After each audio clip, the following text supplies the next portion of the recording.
praktek prostitusi itu sudah menjangkau anak-anak SMP di Kota Kupang.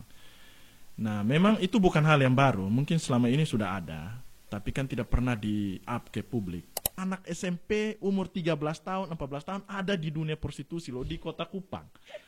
Saya tidak tahu kalau orang yang menggunakan mereka ini, bayar mereka, ini masuk kategori pedofilia atau tidak. Betul. Nah, anak-anak ini rata-rata pemahaman mereka pikirnya seks bebas seperti itu tuh hal yang biasa karena teman-temannya juga buat begitu. Iya. Nah, Itu yang bahaya. seperti yang kita dapati di lapangan tuh, ini omong porno begini, kirim film, bosong sonde rasa bersalah atau takut apa? Sonde kok, teman-teman dan juga begitu. Jadi kok tuh biasa sah. Nah, bayangkan. Ada yang saya dapati juga, yang kami dapati ketika turun itu umurnya 20 tahun, memang dia sudah 20 tahun. Tapi kita tanya, lu suka kerja begini berapa lama? Oh, saya kerja kurang lebih 4 tahun. Kan? Wih, berarti lu 16 tahun lu sudah ada di dunia. Iya, Kak. Wih, luar biasa. Terus satu hari lu layani bisa berapa orang? Ya, sepi-sepi 3-4 orang. Sepi-sepi. 3-4 orang. Itu sepi-sepi. Sepi-sepi. Kalau rame ya kadang bisa 8, bisa 11.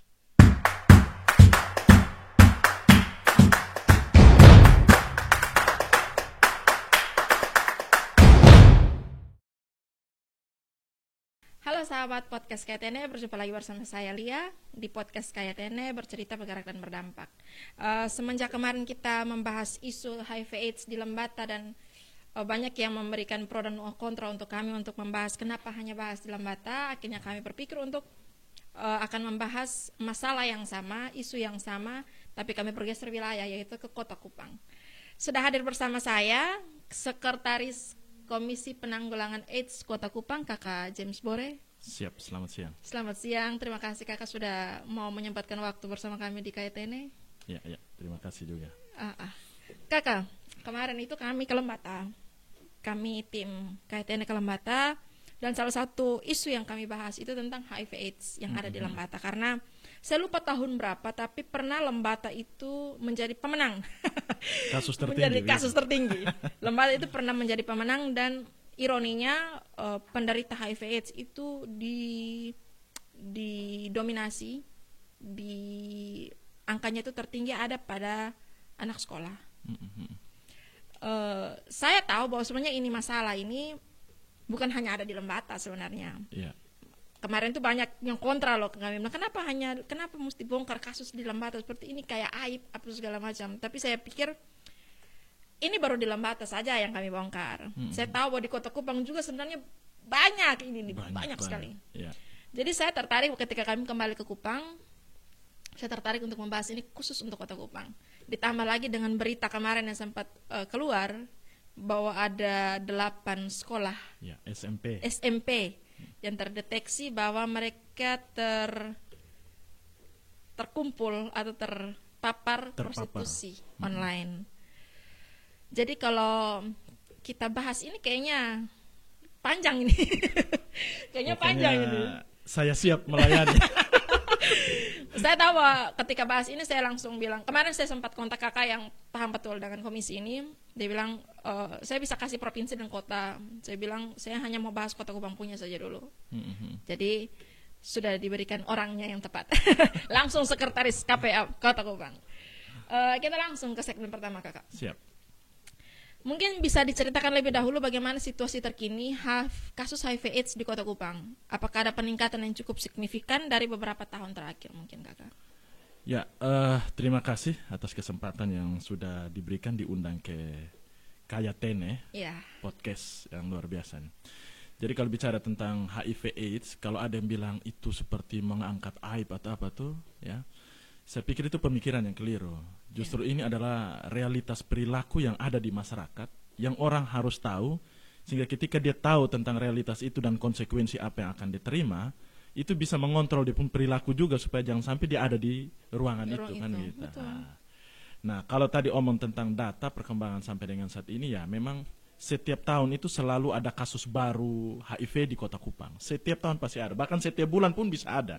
Nah, setiap bulan pun bisa ada. Nah, sampai dengan per September 2025, total akumulasi kasus orang Kupang yang terinfeksi HIV ataupun hidup dengan virus HIV dan AIDS itu totalnya mencapai 2.539 orang di Kupang. 2.539 orang. Ya. Khusus untuk tahun ini saja di 2025 dari Januari sampai dengan September 2025 itu kasus barunya sudah ada di 169. Itu untuk 2025 ya, Januari 2025 sampai September itu 169 kasus baru. Nah, gitu. Cukup tinggi itu, 100 lebih. Ya, kalau omong data HIV itu kan data fenomena gunung es, pasti semua akan tahu itu. Jadi yang di permukaannya saja ya seperti itu. Tapi kan kita tidak tahu di bawah. Apakah dia bisa kali 2, kali 3, kita tidak tahu. Karena rata-rata orang sudah dapat gejala-gejala yang mungkin aneh, yang dia mungkin sudah coba minum obat ini yang sesuai gejalanya, tapi tidak sembuh, baru dia coba periksa ke layanan kesehatan baik ke puskesmas atau rumah sakit. Nah, ketika mungkin ada pemeriksaan darah, baru ketahuan ternyata dia punya penyakit yang seperti penyakit orang biasa itu dikarenakan virus HIV sudah ada di dalam tubuhnya, kan begitu. Dari 169 ini kakak mungkin bisa kasih clue-nya sedikit. Ini terdiri dari anak sekolah kah? Orang tua kah? Rentan usianya tuh kira-kira dari berapa ke berapa? Yang pasti dia dari 0 bulan sampai dengan usia sampai di atas kurang lebih di 60 tahun ya. Tapi biasanya kita ambil dia punya data itu. Memang saya belum dapat dia punya data pasti per usia. Tapi kalau per jenis kelamin laki-laki itu mendominasi. Oh iya ya? Lebih banyak laki-laki? Ya, laki-laki mendominasi. Dan nanti dari laki-laki itu kurang lebih sekitar 30% kalau tidak salah.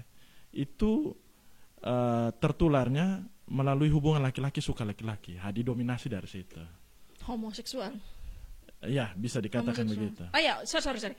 Kemarin itu saya sempat tercerahkan sedikit waktu kami podcast HIV/AIDS. Homoseksual itu bukan hanya masalah laki-laki dan laki-laki sebenarnya. Perempuan dan perempuan juga bisa dikatakan homo. Ya, artinya pasangan sejenis. Pasangan sejenis. Lebih spesifiknya ke LSL. Sekarang ada istilah itu LSL. Apa itu? Laki-laki suka laki-laki. Oh, oke.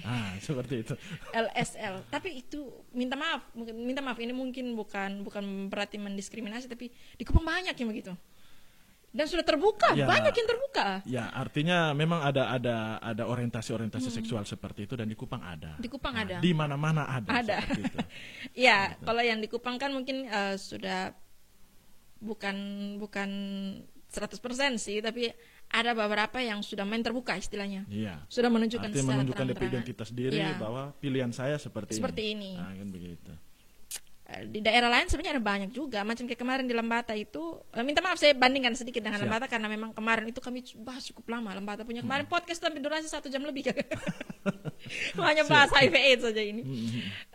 Memang laki-laki malah di Lembata itu sampai kemarin bilang untuk dunia prostitusi justru yang lebih laris dan lebih mahal itu di dunia laki-laki dan LSL ini.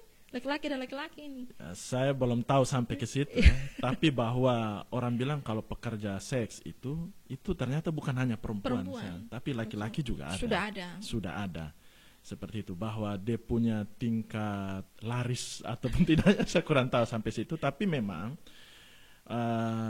harus jadi perhatian juga untuk saudara-saudara teman-teman di komunitas ini bahwa perilaku seks berisiko ini juga perlu menjadi perhatian yang serius supaya jangan sampai kasus-kasus baru ini bisa didominasi dari teman-teman komunitas semua, begitu.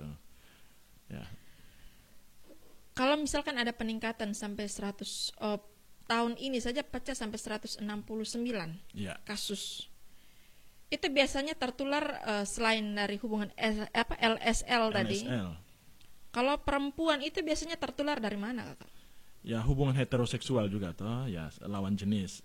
Ya, jadi faktor kontak seksual laki-laki dengan perempuan, seks berisiko, artinya gonta-ganti pasangan. Jadi tidak hanya pada pasangan tetap saja, tapi dari satu ke satu.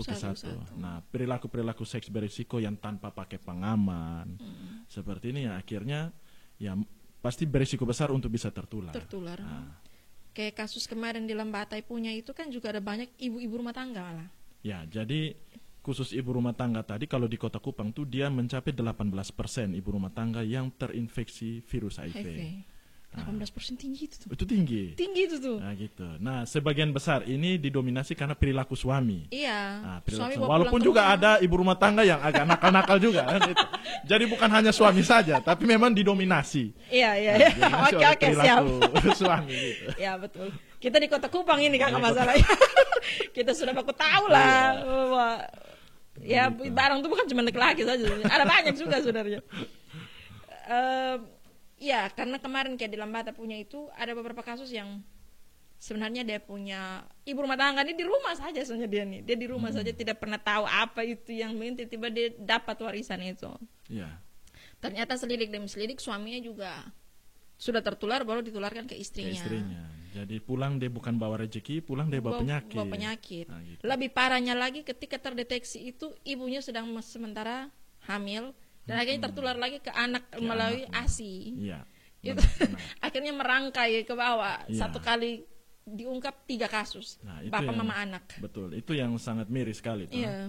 Artinya karena perilaku orang tua yang tidak sehat, korbannya juga ke anak. Sampai ke yang anak. Dihasilkan. Bahkan ada kalau pernah kita lihat kasus yang baru-baru terjadi di mana tuh di luar NTT yang suami antar istrinya untuk layani pelanggan dalam praktek prostitusi itu, terus istrinya kan dibunuh tuh. Nah, di Kota Kupang juga ada kami temui di lapangan itu yang suaminya antar istrinya pergi ke tempat transaksi kan begitu. Sampai kami tanya yang antar nih siapa? Suami. Suami tahu kerja begini, tahu. Terus suami tidak marah. Tuh kita saling baku tahu nah. Nah, di Kota Kupang itu juga ada seperti itu. Iya, itu suka. Maksudnya ini parlo tiba-tiba suami judul aja. Iya, jadi karena dia masuk kategori ibu rumah tangga, maka tadi saya bilang memang didominasi oleh perilaku laki-laki, tapi ada ibu rumah tangga juga yang memang pada dasarnya. Gitu. Kupang ini kan sebenarnya mulai amburadul, tanda kutip itu kan semenjak dibubarkannya KD.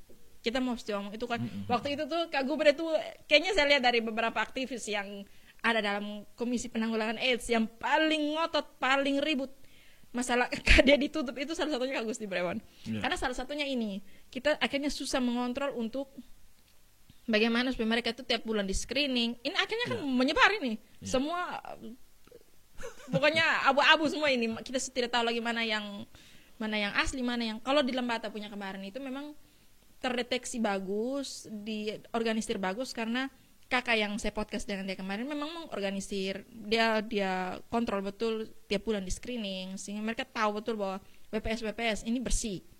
Tapi kalau macam kayak Kota Kupang punya ini kakak, ini kan sudah bebas ini nih. Jadi begini kak, ini kalau ini saya mau ngomong saya tidak mau bangun opini ya, tapi dalam pandangan kasuistis yang kami coba lihat realnya di lapangan begini. Kan kita nih per 3 bulan sekali itu ada screening HIV.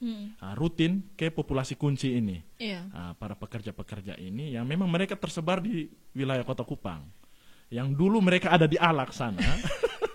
Sekarang mereka ini menyebar. Bubar mereka ini ada di tengah-tengah masyarakat. Tapi mereka memang tetap terkonsentrasi. Jadi kita lakukan screening HIV di populasi kunci ini memang karena mereka terkonsentrasi, mudah dijangkau, edukasi juga setiap bulan itu kita turun kasih. Terus kita juga mengingatkan mereka tentang pentingnya penggunaan alat kontrasepsi. Terus juga ada obat PrEP. Obat PrEP itu obat yang dikasih kepada populasi kunci tadi ini. Supaya kalau mereka rutin minum setiap bulan itu, ketika misalnya mereka secara tidak sengaja ada kontak seksual dengan orang yang dengan HIV tadi yang pakai mereka ini, itu resiko terinfeksi virus itu sangat kecil. Jadi kecil. Kayak antibody lah gitu. Jadi semacam obat yang langsung kasih tolak memang. Untuk cegah begitu, untuk supaya vaksin jadinya. Tapi mereka rutin minum setiap hari. Gitu. Itu kita lakukan setiap bulan. Edukasi ke mereka. Nah, ketika kita lakukan screening HIV per 3 bulan sekali itu, kasus-kasus baru di mereka populasi kunci itu sangat-sangat minim sekali, bahkan hampir tidak ada. Ya kalaupun ada kasus-kasus lain yang mungkin seperti sifilis, kencing nanah itu mungkin kita masih dapat. Gitu. Tapi kalau kasus HIV, kasus baru itu sangat minim. Ini yang terkonsentrasi. Jadi kalau misalnya tadi bilang Kak Gusti itu agak protes dulu, KD itu dibubarkan, Ya kalau kita lihat dari hari ini bahwa kalau dia terkonsentrasi itu mudah kita cegah penularan itu berkembang besar, maka mungkin masuk akal kalau Kak Gusti itu protes. Kan begitu. Yeah. Sedangkan ada sekarang kan prostitusi ini kan sudah sistem online. Nah, kalau yang terkonsentrasi tadi saya bilang itu rata-rata mereka dari luar yang datang ke sini. Tapi yang tidak terkonsentrasi yang terlepas-lepas bisa ada di kos-kosan, bisa ada di hotel, bisa di mana saja. Ini rata-rata anak lokal kita. Iya. Yang variasi dia bisa dari SMP, dia bisa SMA, dia bisa kuliah, dia berputar situ dan dia tidak terkonsentrasi yang sulit untuk kita jangkau. Sembunyi mati kan itu pasti. Itu sembunyi mati. Mau kasih edukasi, mau omong tentang pentingnya alat kontrasepsi, mau omong tentang pakai PrEP atau apa segala macam. Ini kan mereka tidak dapat informasi ini karena mereka pindah-pindah tempat. Hasil akhirnya ya kita ketika misalnya ada razia-razia dari pemerintah misalnya DP3A, Dinas Pemberdayaan Perempuan dan Perlindungan Anak bersama dengan polisi misalnya dari Polda atau Polresta gitu, dapati mereka anak-anak lokal ini justru yang penyakit infeksi menular seksualnya banyak di mereka, bahkan ada kasus positif juga di mereka, positif HIV. Iya. Nah, karena mereka sulit untuk dijangkau oleh kami kan begitu. Jadi kalau mau bilang apakah penting mereka ini dikumpul satu tempat untuk apa? Ya kalau lihat dari jumlah kasus tidak ada ya mungkin penting juga. Penting juga. Nah, tapi kan kita tidak bisa menganulir kebijakan pemerintah sudah pernah dibuat walaupun pemerintahan sebelumnya. Karena kalau kayak kemarin waktu kami podcast yang Lambata punya, ada satu komentar yang buat saya juga benar, yang dia omong ini benar bahwa ini kan kasus prostitusi sebenarnya. Kenapa harus kayak difasilitasi, terus kenapa harus dipiara apa segala macam, harus dilindungi, bukan dilindungi sih tapi kayak dilayani, kayak tadi kakak bilang populasi kunci dan tadi tuh dikasih edukasi apa segala macam, harusnya kan dikasih kosong saja. Tapi kan kita harus bercermin juga bahwa dunia prostitusi ini kan sudah dari zaman Yunani kuno. Dari zaman waktu kita punya nenek moyang dulu masih belum tahu baca tulis kan dunia prostitusi ini sudah ada. Iya. Kalau mereka tidak dikerangkeng dalam satu tempat atau misalnya tidak dikasih edukasi, tidak dilayani produk-produk untuk bisa mencegah penularan ini, mereka bisa berkamuflase dalam praktik-praktik terselubung lainnya. Nah ini kalau kita tidak bisa mendeteksi mereka, ini kan generasi-generasi lain yang kita punya edukasi belum sampai ke mereka, mereka bisa ada di situ. Betul. Mereka bisa jadi pelanggan, pemakai, gitu. Sehingga pada akhirnya kasus ini nanti susah untuk dikontrol. Makanya memang ya mau tidak mau pemerintah pasti menghadapi dilema toh. Mau usir mereka sama sekali, tapi ketika usir kan tidak mungkin mau awasi mereka 24 jam. Ini mereka kembali ke sana atau masih ada di sini kan begitu. Syukur juga kalau yang diusir itu mereka sudah keluar kok tiba-tiba. Kalau dia ada berkamuflasi di tengah-tengah masyarakat begitu. Nah, maksudnya kita tadi kakak bilang yang populasi kunci ini kan rata-rata yang transmigrasi dari luar kan. Iya. Apa istilahnya mana punya kemarin pertukaran pelajar dari luar. Itu yang dari luar. Kalau misalkan kita omong kasar, mereka dibubarkan, disuruh pulang kembali ke daerah masing-masing. Oke lah, mungkin mereka bubar. Tapi kan kita tidak tahu. Tidak tahu, orang yang bisa saja dia datang kembali. Dia datang kembali. Kita juga tidak tahu bahwa ada orang lokal di dalam. Iya, jadi sekarang populasi kunci ini bukan hanya orang dari luar saja. Kita punya saudara-saudara orang lokal sini juga ada banyak juga. Ada banyak, betul. Begitu. Dan jadi mau usir mereka kemana kan begitu. Tidak bisa, jadi mau tidak mau ya memang harus mengambil satu kebijakan ya memang ya dilematis juga, tapi mau tidak mau harus dilakukan. Harus dilakukan, betul. Intinya adalah kita sudah mengingatkan kepada masyarakat bahwa perilaku gonta-ganti pasangan misalnya seperti itu berisiko. Betul. Berisiko terinfeksi penyakit menular seksual, berisiko ke HIV atau AIDS yang bisa menyebabkan kematian. Kan seperti itu. Nanti soal keputusannya kembali pada dirinya sudah tahu. Nah, begitu. Kalau dari dilihat data tadi totalnya tuh sudah ada 2.539 dan per 2025 saja sudah ada 169 kasus baru kakak. Itu kira-kira faktor penyebab yang paling dominan itu apa? Terus perilaku beresiko seperti hubungan seks bebas masih menjadi penyebab utama kan? Iya, memang gonta-ganti pasangan ya dalam perilaku seks beresiko itu memang masih menjadi faktor yang paling tinggi, yang paling utama sudah. Karena transaksi-transaksi ini ya memang ada di tengah-tengah kita. Iya, betul. Nah, yang disayangkan itu masih banyak yang belum paham pentingnya penggunaan kondom itu. Nah, jadi kalau misalnya kan saya sering bilang begini, saya tidak mau omong dalam skop dosa atau tidak dosa kan begitu. Itu bukan urusan saya, itu urusan Anda sendiri dengan Tuhan lah begitu. Atau dengan pemuka agama kok begitu. Yang dalam skop kapasitas kami di Komisi Penanggulangan AIDS ya, kita cuma bilang bahwa perilaku ini berisiko, lu pakai kondom. Supaya kalau lu tidak mau tertular penyakit menular seksual ataupun HIV AIDS begitu, ya pakai kondom. Kalau lu tidak pakai kondom, maka lu sebenarnya lagi giring dorong lu pun diri sendiri jatuh dalam jurang. Karena kalau sudah terinfeksi HIV atau hidup dengan virus itu di dalam tubuh, itu ada konsekuensi besar yang lu harus tanggung seumur hidup. Salah satunya adalah minum obat seumur hidup. Betul. Obat namanya ARV, antiretroviral itu. Itu kan obat yang ketika diminum dia kancing ini virus nih, dia tahan supaya tidak berkembang. Sehingga menimbulkan gejala-gejala yang tidak nyaman dalam tubuh, yang bisa menyebabkan kematian. Maka harus minum setiap hari. Nah, dosisnya juga cukup tinggi. Tapi memang suka tidak suka harus minum karena sudah terinfeksi. Tidak minum ya tambah parah, dia berkembang jadi AIDS, bisa menyebabkan kematian.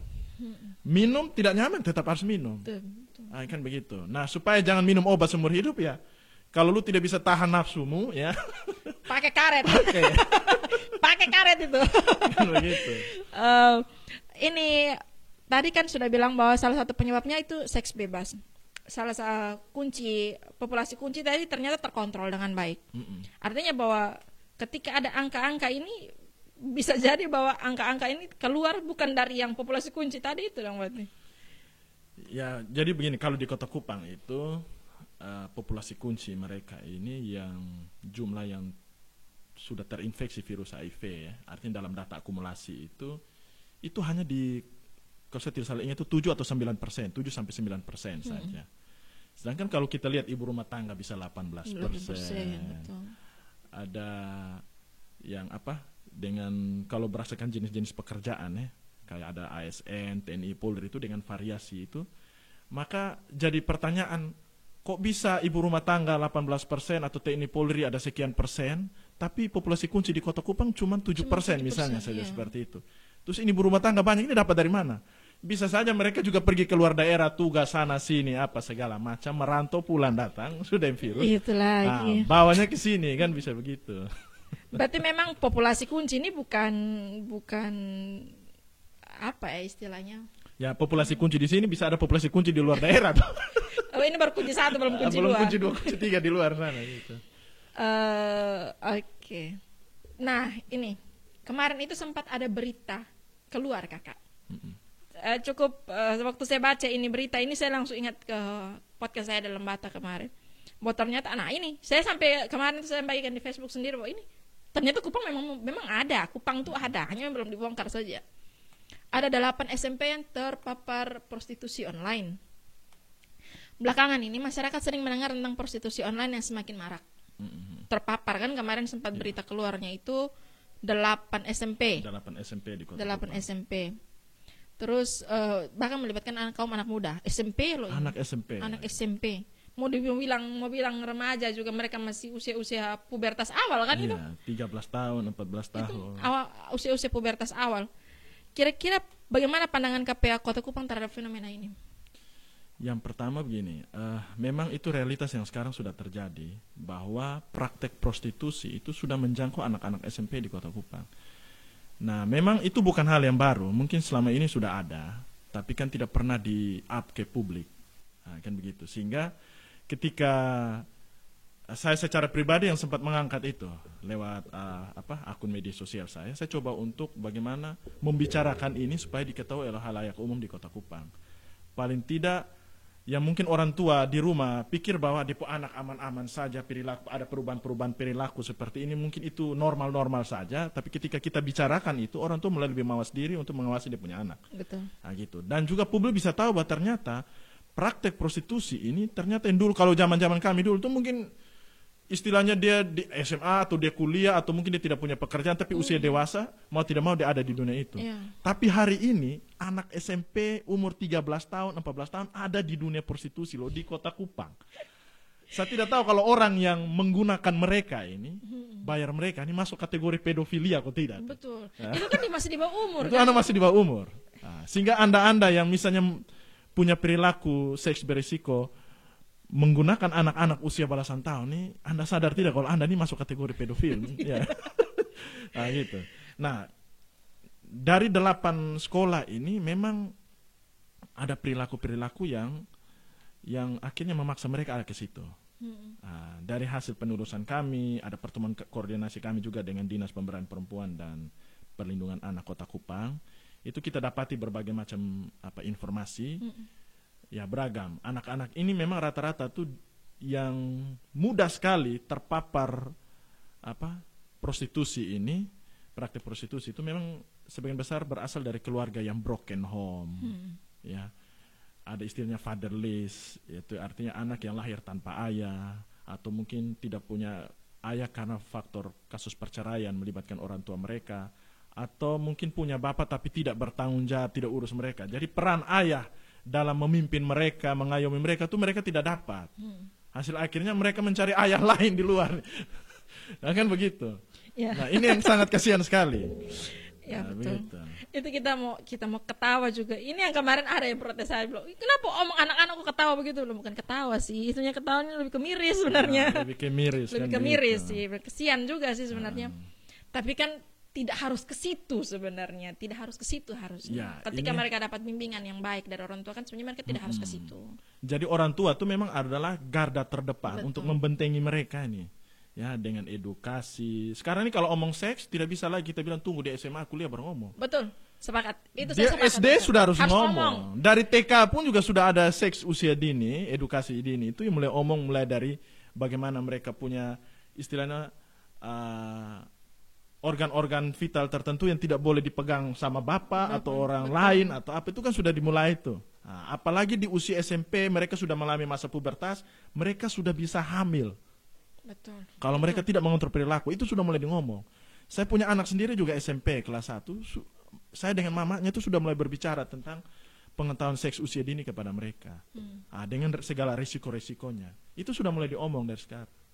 Gitu. Terus pengawasan orang tua terhadap anak-anak dalam penggunaan gadget ini, ya mereka bermain media sosial, itu harus menjadi fokus utama juga. Kita tidak tahu konten apa yang dia nonton. Betul.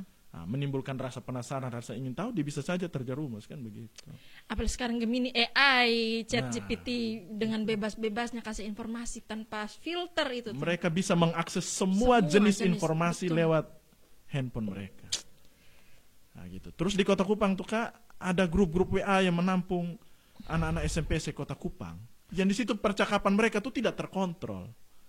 Nah, gitu. Chattingan mereka tuh tidak terkontrol. Mereka bisa kirim stiker porno, gambar porno, itu ada di situ. Nah, orang tua harus tahu depo anak ini ada tergabung di grup-grup WA apa saja, dia berkomunikasi dengan siapa.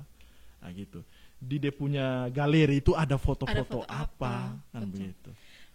Paling penting adalah cari tahu riwayat Google-nya tuh dia cari apa. Saya punya di rumah itu, saya kasih selalu cek itu. Saya selalu cek, yang pertama saya cek itu galeri. Dia simpan gambar apa? Ya memang saya tahu dia lebih banyak simpan gambar-gambar game. Tapi yang pertama saya cek itu galeri. Kalau WhatsApp kan memang lebih banyak saya yang pakai juga karena kayak macam dia punya urusan sekolah itu saya pakai. Yang paling saya sering cek itu di Google dia cari apa, di YouTube dia cari apa, dia punya riwayat pencarian itu saya selalu cek dia cari apa ini orang. Jadi memang itu sudah saya bilang, penting karena itu. Anak tuh kan lebih banyak waktu bersama orang tua di rumah. Jadi memang peran orang tua itu paling penting. Makanya memang penting kenapa seperti podcast hari ini kita ngomong, terus di media sosial saya juga saya angkat tentang kasus ini dan kita berbicara berkali-kali. Dan sekarang kemarin ada media juga muat tentang 8 SMP di Kota Kupang terpapar praktik prostitusi itu. Tujuannya adalah supaya masyarakat ini banyak yang tahu tentang satu fenomena perilaku yang sedang terjadi di Kota Kupang. Paling tidak orang-orang tua juga tahu tentang ini. Dia mulai kembali komunikasi dan interaksi di dalam rumah itu mulai kembali ditingkatkan lagi.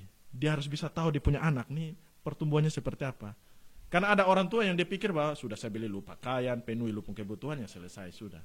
Betul. Nah, tapi tidak tahu bahwa dia ini lagi bergaul dengan siapa kan kita tidak tahu. Nah, itu tidak boleh terjadi. Dan yang paling penting itu kita garis bawah yang punya yang beresiko ini bukan cuma anak perempuan. Ya. Laki-laki juga. Seperti tadi di awal saya bilang toh Kak, pekerja seks itu kan bukan perempuan. Laki-laki juga ada. Nah, waktu kasus dulu yang baru berapa bulan lalu kalau tidak salah yang melibatkan anak SMP, anak laki-laki toh yang mendapatkan pelecehan seksual dari gurunya sendiri toh. Nah, itu kan sudah bertahun-tahun baru ketahuan. Nah, itu kan kasihan sekali. Dia hidup dalam bayang-bayang ancaman gurunya tadi ini tanpa diketahui oleh orang tuanya. Kan seperti itu. Iya. Nah, kita tidak tahu kita anak laki-laki ini apakah juga ada aman-aman saja. Itu dia. Begitu. Karena predator seksual nih dia tampak seperti orang biasa. Ya normal-normal saja. Dia bisa seperti orang yang jauh lebih perhatian daripada orang tua, Pak. Ya, setan itu. Nah, begitu. Betul, jadi serigala berbulu domba juga, kan begitu. Kadang kayak tadi kakak omong bilang ada perilaku yang memaksa mereka ke situ. Mungkin dari KPA Kota Kupang pernah dapat data tidak? Kira-kira faktor yang paling utama buat anak-anak ini akhirnya masuk ke dalam dunia prostitusi online itu apa? Yang pasti dia harus dimulai dari dalam rumah. Saya belum punya data pasti yang berdasarkan kajian akademis atau apa faktor gitu. Tapi kalau kita lihat dari informasi yang kita dapat, kita bercerita dengan anak-anak yang kita temui di lapangan waktu kita turun monitoring seperti itu. Kita tanya itu ya variasi mereka punya jawaban. Rata-rata ya karena faktor ekonomi, orang tua tidak mampu, orang tua juga sibuk ke sana, kita juga harus bagaimana bisa penuhi kami pun kebutuhan. Ya akhirnya terjerumus ke situ. Yang kedua juga karena faktor pergaulan bebas. Ya, dia kenal seks pertama kan anak-anak nih kalau mau terjun ke dalam dunia prostitusi itu bukan karena dia bilang ya saya mau kerja di situ jasa pergi, tidak. Dia mulai dari bagaimana dia mengalami seks pertama dulu kan begitu. Dia kenal dengan laki-laki kasih perhatian apa segala macam, suka sama suka terus terbawa lalu melakukan seks pertama kali. Dari seks pertama kali putus misalnya dengan pacar, dia pindah ke yang satu segala macam, pada akhirnya ada di situ. Yang kedua karena faktor gaya hidup. Motivasi dia kepingin dapat pengakuan, kepingin menikmati barang-barang seperti yang dia punya teman punya. Misalnya dia kepingin punya handphone yang mahal, gitu. Kepingin punya barang-barang branded ada di badan. Nah, ketika dia punya motivasi seperti itu, dia dapat dengan teman yang sudah duluan di situ, lalu menawarkan bepo handphone ini. Dia dapat dengan cara begini. Dia dapat dengan cara begini. Akhirnya dia termotivasi juga. Nah, anak-anak ini rata-rata pemahaman mereka pikirnya seks bebas seperti itu tuh hal yang biasa karena teman-temannya juga buat begitu. Itu yang bahaya. Seperti yang kita dapati di lapangan tuh, ini omong porno begini, kirim film, bosong sonde rasa bersalah atau takut apa?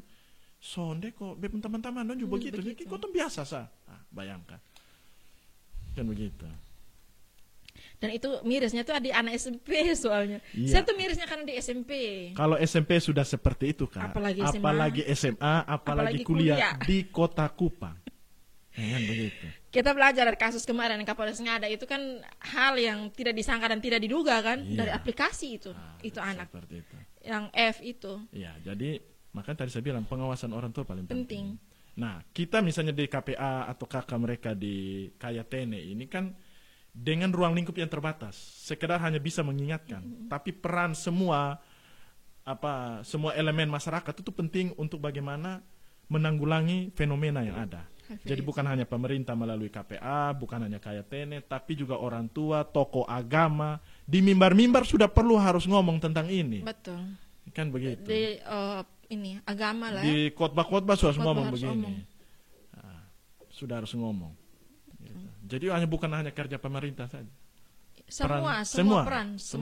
Karena semua yang berbicara itu pasti juga orang tua pasti punya anak, kan begitu. Sepakat. Mungkin dari KPA memiliki langkah khusus dalam mengantisipasi dampak dan prostitusi online terhadap penyebaran HIV/AIDS di Kota Kupang mungkin. Mungkin ada kakak? Sejauh ini ya tadi seperti yang saya bilang, kita juga punya ruang lingkup yang terbatas, kemampuan terbatas. Jadi kita memang bekerja sesuai dengan kita punya tupoksi, kita punya ruang. Jadi setelah saya mendapati data, laporan, ataupun menemukan temuan-temuan di lapangan terkait prostitusi melibatkan anak-anak di bawah umur ini, maka satu terobosan yang saya buat itu kita roadshow ke sekolah-sekolah. Ke sekolah-sekolah kita mulai dari SMP. Memang ada beberapa SMA juga yang kita sudah mulai masuk untuk kita sampaikan tentang bahaya praktek prostitusi, bahaya seks bebas, konsekuensi apa yang lu bisa tanggung kalau lu terinfeksi HIV.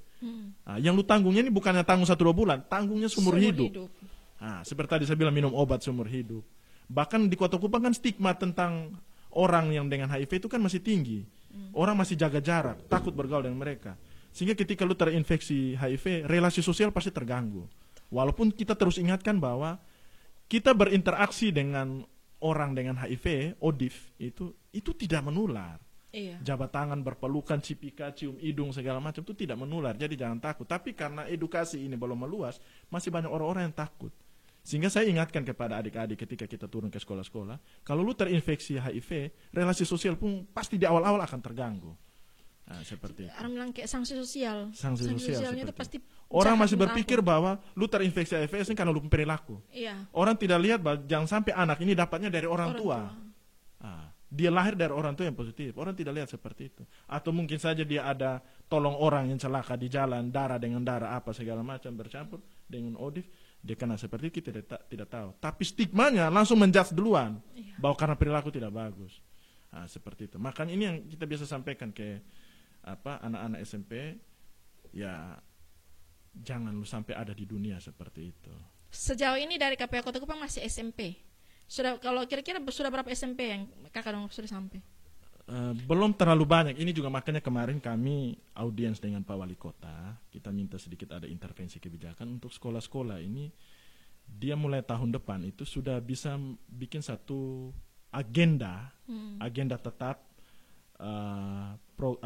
kegiatan sosialisasi bahaya virus HIV dan AIDS dan praktik prostitusi di kalangan remaja. Itu sekolah harus bikin agenda kegiatan yang melibatkan kami masuk ke dalam. Iya. Jadi kalau yang sekarang ini kan kita bersurat ke banyak sekolah, tapi kan tidak semua merespon kan begitu. Oh jadi ini istilahnya masih dalam arti masih inisiatif kami sendiri. Iya, masih inisiatif kami sendiri. Bukan karena sekolah yang minta. Sehingga itu yang jadi bahan kami kemarin audiens Pak Wali, supaya ini menjadi agenda sekolah.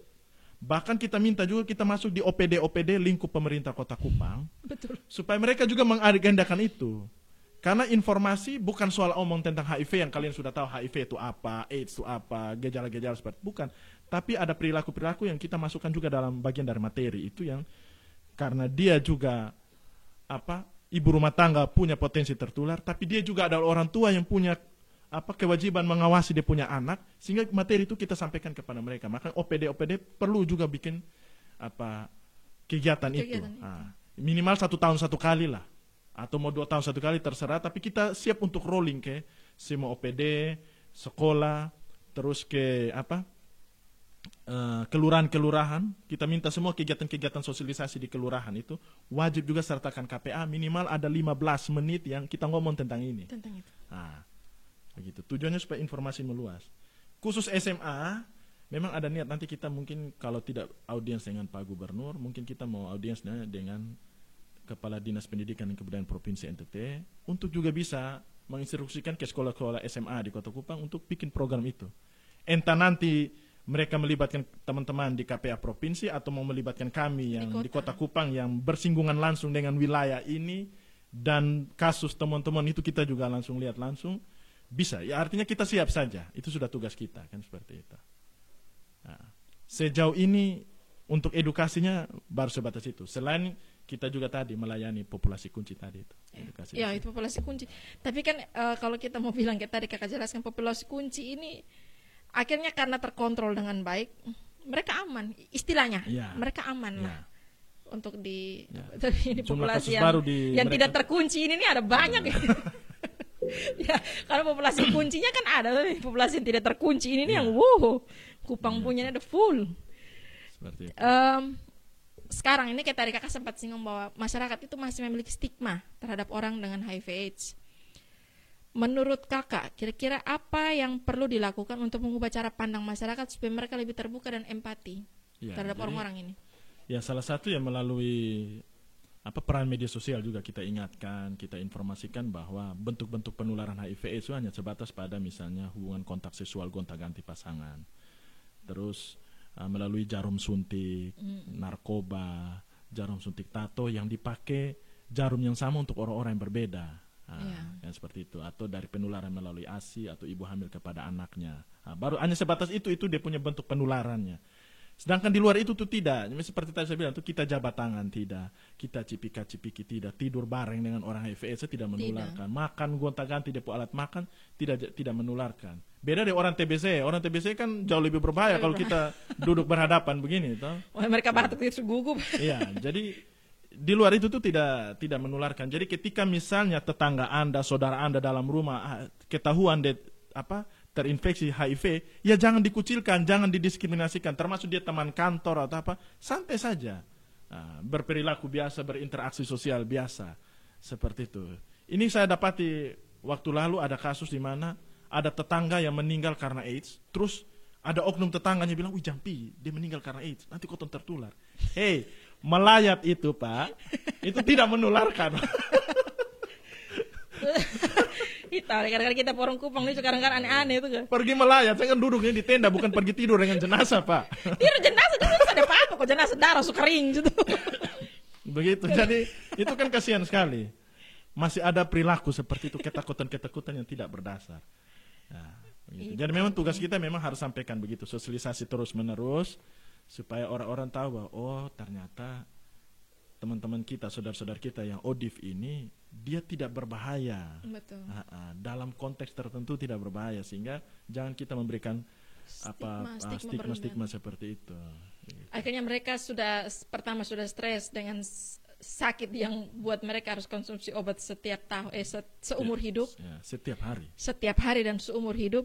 Tambah dengan stigma itu bikin berbahagia. Sakit hati, lebih sakit ke mental juga, sakit ke badan, sakit ke mental. Pasti awal-awal ketika tahu bahwa dia ternyata positif, itu kan memang secara psikologi itu pasti terganggu. Terganggu sekarang. Makanya butuh orang-orang di samping dia untuk bagaimana memberikan penguatan. Saya ketika berbicara dengan teman-teman ODIF, saya bilang begini, kita semua ini orang berdosa Pak, hanya beda di penjara kan begitu. Jadi saya tidak menjudge Anda bahwa karena lu perilaku buruk apa segala macam lu seperti itu, dan saya tidak tertular kan perilaku baik, tidak, kita juga punya dosa Pak. Sama saja seperti itu. Gitu. Mungkin dari kakak mereka dari KPA Kota Kupang, kira-kira mungkin ada saran bagaimana peran generasi muda di Kota Kupang dalam upaya pencegahan HIV/AIDS? Ya, jadi kalau saran saya ya perbanyak beraktivitas dalam hal-hal yang positif. Kamu punya minat bakat, suka di bela diri ya, bergabung di tempat-tempat latihan bela diri, atau kamu punya bakat menyanyi ya tingkatkan itu bakat-bakat seperti itu, jadi penyanyi gereja atau apa begitu. Pokoknya di kegiatan-kegiatan yang positif. Yang supaya pikiran-pikiran negatif itu jangan terlalu banyak.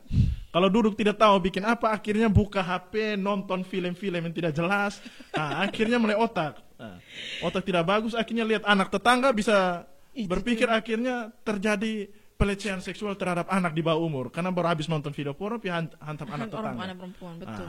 Tapi perbanyak kegiatan-kegiatan positif, gabung di paduan suara untuk tingkatkan keimanan juga nih, paduan suara gerejawi. Ya, walaupun juga harus lihat juga paduan suara di Kota Kupang ini, ya tinggal dilihat kalau dia punya lingkungan paduan suaranya aman, lanjutkan, tapi kalau tidak baik keluar. Gitu. Ini sama memang. Ya. Sepakat. Harusnya begitu. Jadi kalau misalnya ada teman-teman paduan suara, ajak yang halal yang tidak baik, atau misalnya merubah kalian punya orientasi seksual menjadi tidak normal, keluar dari itu komunitas. Ya, masih ada banyak komunitas lain. Masih ada banyak komunitas lain yang kalian pergi yang bisa dapat hal yang lebih bagus. Lebih baik, betul. Seperti itu. Kayak tadi kakak bilang, salah satu caranya itu supaya ikut-ikut komunitas. Kayak anak-anak SMP ini kan sebenarnya ekskulnya kan banyak di sekolah. Terus kenapa mesti? Tapi ini salah satu fenomena yang parah juga kakak. Gaya hidup anak-anak sekolah itu juga. Tahu kita punya zaman dulu ini kan kita SMP ini kan masih minta maaf, kami dulu ke SMP itu kan masih lihat orang punya mangga muda di atas kan masih ada pikiran cari kayu kudung lempar, tapi kok mereka bisa sampai berpikiran sampai buat grup, atau mungkin karena perkembangan zaman mungkin kayaknya. Ya, jadi perkembangan zaman, perkembangan media sosial ini kan membuat kita anak-anak punya daya rasa ingin tahu itu jauh lebih tinggi daripada zaman kita dulu. Makanya di beberapa kesempatan saya sering bilang begini, nilai diri itu bukan diukur dari nilai barang yang melekat di tubuh, tapi nilai diri itu diukur dari kau punya kecerdasan dan kau punya hati yang seperti apa. Kau rendah hati berbalas kasih pada orang lain, kau punya pikiran wawasan yang luas, itu nilai dirinya luar biasa. ketimbang lupu otak onar-onar tidak jelas, pamer ini barang, handphone, iPhone, Samsung sekian mahal-mahal, tapi lu dapat dengan perilaku menyimpang, itu kualitas dirimu buruk. Betul. Nah, seperti itu.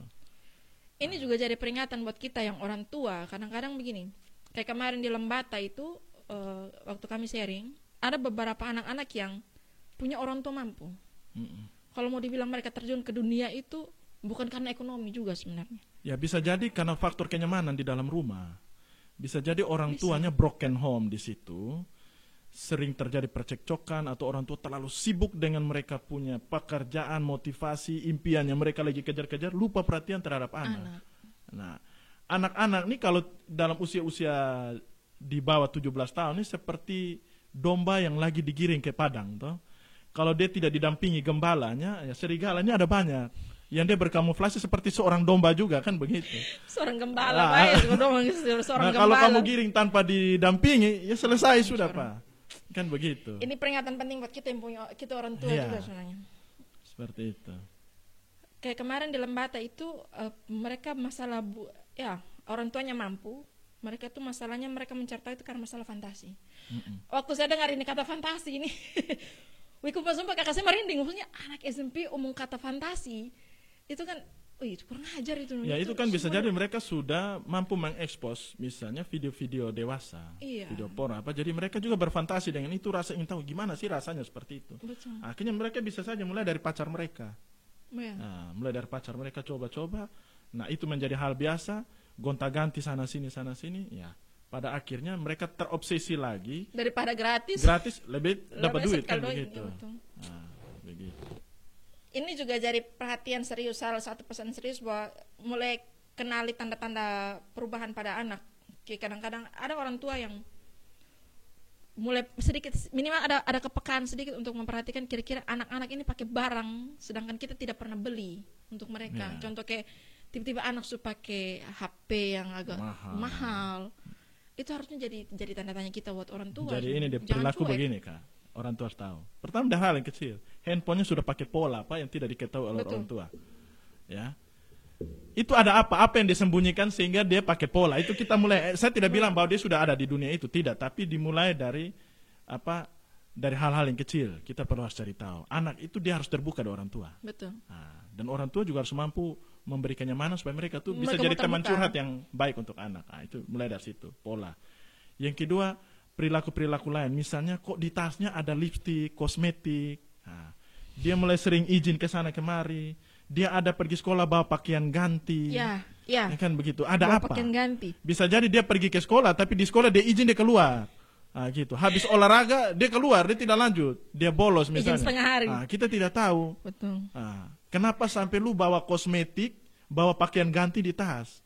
Itu orang tuh perlu tahu ada apa. Betul. Nah, apakah memang di sekolah ada program, ada pelatihan fashion show atau masa setiap hari?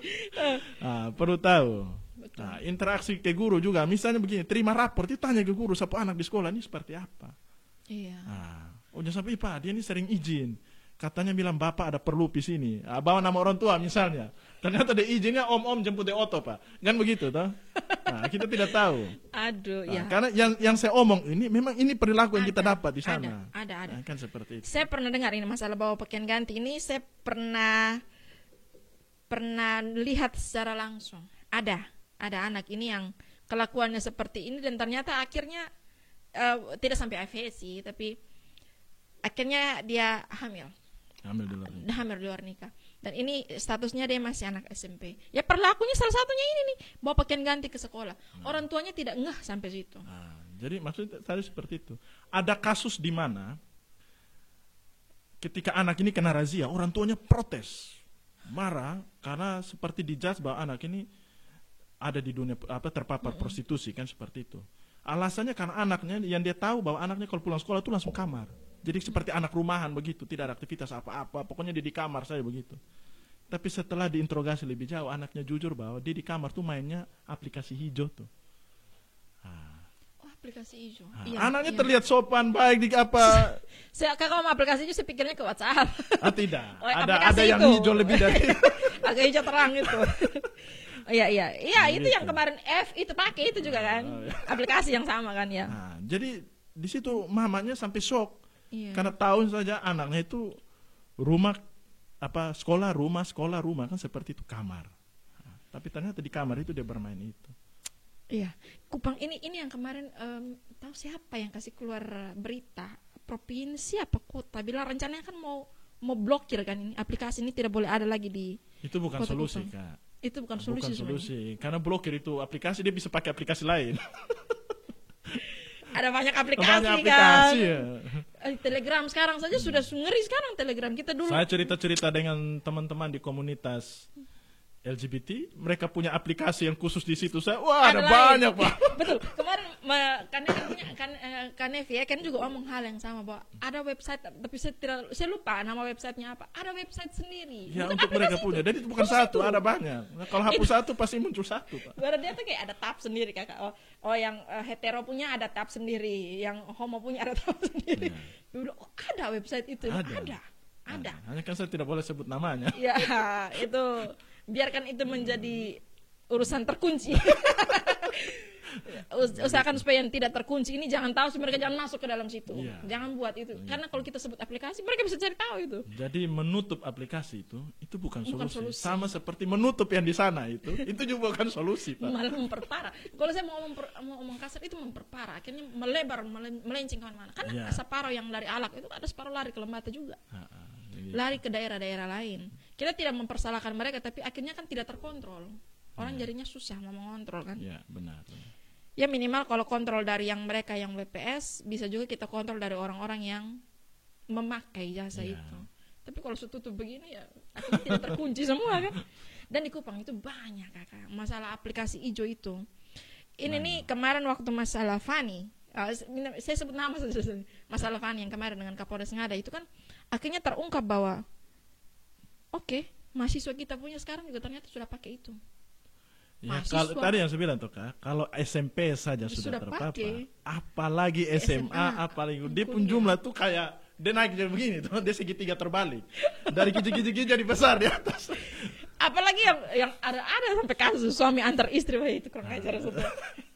Itu gitu. Kita mau bilang sudah tidak masuk logika tapi ada. Dan itu Kupang, makanya jangan hanya berpikir bahwa itu bukan cuma ada di Lembata, di Kupang parah, lebih parah itu Kupang punya. Hanya belum diungkap saja. Jadi kalau kita bicara ini bukan omong aib, tidak. Itu realitas perilaku yang lagi terjadi di masyarakat. Masyarakat perlu tahu untuk menjadi bahan pertimbangan. Anda mau menjadi bagian dari itu dunia, atau tahan diri dan bikin yang lain yang lebih produktif. Kan begitu. Bahwa kita memperkenalkan memang bahwa ini dunia. Orang yang sudah masuk dalam dunia itu artinya dia sudah paham bahwa resiko yang akan dihadapi itu seperti itu. Sekarang bagaimana kita yang tidak masuk, jangan berpikir belum masuk ya, tidak masuk ini, jangan sampai masuk dan akhirnya menghadapi resiko yang sama. Jangan tambah lagi nih data 2.500 ini. Karena yang sangat mirip itu kan dia sudah melibatkan anak-anak di bawah umur. Nah, kalau soal yang sudah dewasa karena faktor bilang karena ini ekonomi berat, tidak jalan lain harus terpaksa, saya harus menggadaikan diri saya, sudah itu urusan lu saya jelas. Tapi anak-anak yang dia punya masa depan ini masih panjang, mereka tidak boleh ada di situ. Nah ini yang jadi perjuangan kami ini, yang seperti itu. Harus cegah, tidak boleh banyak yang harus terpapar ke praktek prostitusi itu, kan begitu. Nah rata-rata ini anak-anak yang kita dapat di lapangan nih, pemahaman mereka tentang penyakit menular seksual itu minim. Betul. Jadi ketika mereka kena penyakit itu, mereka pikir mungkin yang awal-awal ya mungkin ada salah apa gitu, misalnya karena ada yang dapat sifilis itu kan luka di kelamin. Nah, mereka mungkin awal masih ya kecil-kecil, belum terlalu merasa terganggu, ya aman-aman mereka layani terus pelanggan. Lama-kelamaan mereka kencing nanah, bisa kena tuh penyakit jeger ayam. Nah, itu di penyakit aneh-aneh itu. Penyakit aneh baru mulai mereka, tapi mereka tidak tahu ini kenapa. Nah, itu kan kasihan. Nah, terus namanya anak-anak ini kalau suruh misal kalau beta begini, beta pi puskesmas, kok cek darah, kok jangan sampai. Tidak ada seperti itu. Sembunyi. Sembunyi tambah. Mereka takut orang mereka mau pergi berobat, mereka takut. Kan stigma tadi. Pas lu buat begini, lu penyakit begini karena lu begini. Akhirnya mereka tidak obati. Gitu. Mereka tidak obati, akhirnya tambah parah. Jadi waktu kita dapati di lapangan ada yang kencing nanah, Pak. Sudah pakai pembalut pun nanahnya itu tetap merembes. Bayangkan, ini anak-anak usia belasan tahun ini. Gitu. Ada yang saya dapati juga, yang kami dapati ketika turun itu umurnya 20 tahun, memang dia sudah 20 tahun. Tapi kita tanya, lu suka kerja begini berapa lama? Oh, saya kerja kurang lebih 4 tahun, Kak. Wih, berarti lu 16 tahun lu sudah ada di itu dunia. Iya, Kak. Wih, luar biasa. Terus satu hari lu layani bisa berapa orang? Ya, sepi-sepi 3-4 orang. Sepi-sepi. 3-4 orang. Itu sepi-sepi. Sepi-sepi. Kalau rame ya kadang bisa 8, bisa 11. Jadi kalau dulu kita istilah bilang paku alus. Memang betul-betul mereka ini badan alus-alus, tapi bisa begitu ya. Nah, gitu. Kita hanya orang tua tahu kerja begini, tidak tahu. Pasti tidak tahu. Dan karena mereka sudah berkecimpung di dunia itu, konsekuensinya mereka putus sekolah, toh? Iya. Nah, putus sekolah akhirnya menetap sudah di situ. Menetap di situ. Ya karena mereka pasti merasa nyaman, sudah pedoi ini mau sekolah le. Terus sudah pasti akan ketahuan oleh teman-temannya, akhirnya jadi malu. Ketahuan oleh gurunya malu, akhirnya tidak mau pergi ke sekolah lagi, lari-lari. Begitu. Dan ini semua berakar dari pengetahuan mereka yang tidak klop tentang dunia prostitusi. Makanya kenapa kami masuk ke roadshow ke sekolah-sekolah, terutama SMP itu, tujuan tuh kita kasih tahu. Ketimbang mereka tahu dari orang lain tidak bertanggung jawab, aman sah. Nah, gitu. Dapat begitu tuh. dapat begitu tuh. Ingat ya, ada maksudnya. Gitu. Anak-anak Kupang dong ini kan banyak sebenarnya. Kita nih hidup di ibu kota provinsi, sebenarnya ada banyak ruang yang bisa kita eksplor, kita punya diri menjadi jauh lebih baik sebenarnya. Kalau kita ngomong ya ada banyak, ada komunitas bela diri, ada komunitas fashion show, ada. Kalau kamu mungkin agak kaya sedikit, ada komunitas yang motor-motor dong, itu juga ada. Tinggal pintar-pintar pilih mau komunitas mana kamu kembangkan bakat. Jadi kalau di kelompok-kelompok usia tertentu, saya kadang-kadang bisa berani bicara. Kalau di anak SMP ada yang informasi tertentu yang saya tidak sampaikan ke mereka. Tapi kalau di usia-usia tertentu, misalnya di anak-anak katekisasi gereja, karena mereka juga minta kami kasih edukasi di situ, itu rata-rata usia SMA ke atas. Saya sering bilang bahwa saya tidak larang kalian mau bergaul dengan siapa. Mau bergaul dengan LGBT pun silakan, tidak masalah. Tapi paling tidak kalian sudah punya proteksi diri. Nah, gitu. Saya bergaul dengan mereka dalam batasan seperti ini saja. Tapi ketika misalnya ada rayuan, ada ajakan untuk misalnya merubah kalian pun perilaku, orientasi seksual, kalian harus berani tolak. Tidak nyaman keluar dari komunitas itu. Tidak berteman dengan mereka juga tidak rugi sebenarnya. Artinya saya tidak bilang bahwa tidak boleh berteman dengan mereka. Tapi silakan saja. Tapi paling tidak lu punya pegangan diri bahwa pergaulan saya itu ada batasan-batasannya.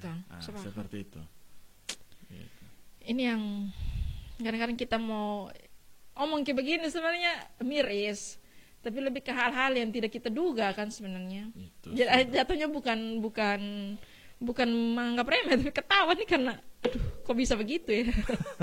Kok bisa begitu ya kita punya anak. Maunya kan kita bandingkan kita pinjaman dulu SMP, atau mungkin zaman dulu ada tapi tidak seterbuka sekarang. Tidak seberkembang pesat seperti sekarang. Ya, makanya tugas kita ya sudah terus mengingatkan saja bahwa nanti keputusannya kembali pada pribadi masing-masing.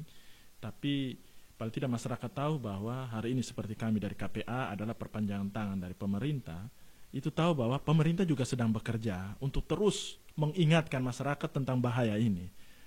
Bahwa nanti ada terus kasus-kasus ya memang itu sudah fenomenanya begitu sudah dari zaman Sodom dan Gomora tuh Tuhan kirim itu batu belerang rata supaya rata, tapi tetap dia muncul juga, dia memang sudah seperti itu.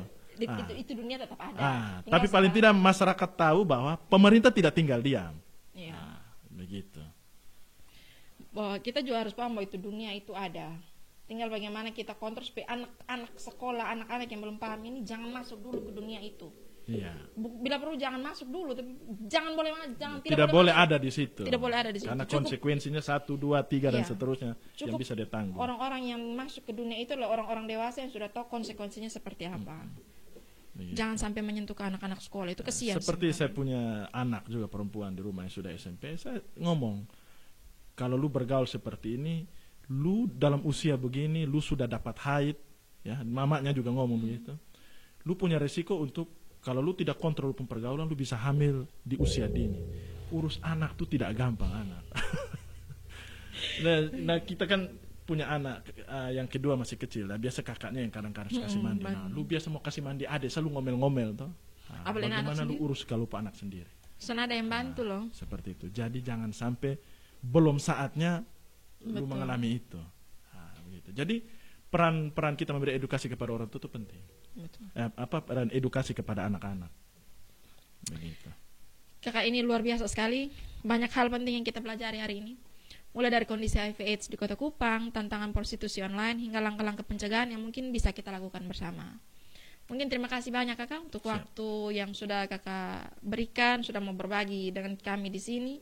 Bahwa kami hanya mau membuktikan bahwa Kota Kupang juga ada. Kota Kupang itu juga ada. Jadi jangan ngomel-ngomel hanya ada dalam hati, tidak. Kota Kupang juga ada. Bila perlu nanti mungkin kalau misalkan kami ada kesempatan, kami geser lagi ke kabupaten lain. Kami akan membuktikan bahwa ini barang ini ada. Hanya dia fenomena tenggelam gunung es itu saja yang nampaknya cuma sedikit, tapi yang di bawah itu ada banyak sekali. Terima kasih banyak kakak sudah mau berbagi waktu, wawasan yang sangat berharga buat kami. Mungkin untuk sobat pendengar, mari kita semua berperan aktif dalam menjaga diri, keluarga, dan lingkungan dari penyebaran HIV/AIDS. Ingat, HIV/AIDS itu bisa dicegah dengan pengetahuan, kepedulian, dan perilaku yang bertanggung jawab. Dari KTN kakak kami kasih kenang-kenangan ini. Oh, luar biasa. Buat untuk KPA provinsi, bawa pulang ke rumah juga boleh. Ini untuk saya pakai bikin kopi setiap hari. Asik. Taruh di kantor KPA bahwa KTN sudah bukan berkontribusi, tapi juga peduli tentang HIV/AIDS. Betul, setuju. Karena, mau Kota Kupang HIV/AIDS ngeri juga. Sampai jumpa di episode berikutnya. KTN di podcast KTN. Saya Lia undur diri pamit.